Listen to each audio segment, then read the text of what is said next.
Birinci gün sinə qol qabağı, ikinci gün çiyin qol arxası, üçüncü gün neydi yadımdan çıxdı.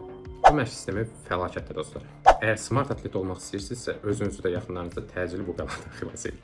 Yox, əgər tək məqsədiniz idman zalına gedib güzgüdə şəkil çəkib qayıtmaqsa, o başqa. Birincisi, bir əzələni həftədə bir dəfə çalışdırmaq çox azdır. Çünki biz məsələn sinə işlədikdən sonra əzələ inkişafı üçün lokomotiv rol oynayan əzələ zülat sintezi başlayır və 48 saat sonra sona çatır. İkincisi, biz onsuz da bir barbell bench press işləməklə həm qol arxasını, həm də ki çiyini çox yaxşı bir şəkildə çalışdırırıq. Niyə qol arxası və çiyin ayrı gündədir, onu da anlamış deyiləm. Üçüncüsü də biz əzələni həftədə bir dəfə işlədiyimiz üçün həmin günü çox sayda keyfiyyətli setlər eləyirik. Çox set işləyib əzələni döymək həm mərkəzi bitkinliyimizi artırır, həm daha çox əzələ zədələnməsinə səbəb olur ki, həmin və ondan sonraki məşqlərdə bizim performansımızın düşməyinə səbəb olur. Yəni, həm progressive overload etməyimiz çətinləşir, həm də hipertrofiyaya əsas cavab verən tip 2A, tip 2X, yüksək yüklə aktivləşən motor vahidlərini işə salmamız mümkün olmur.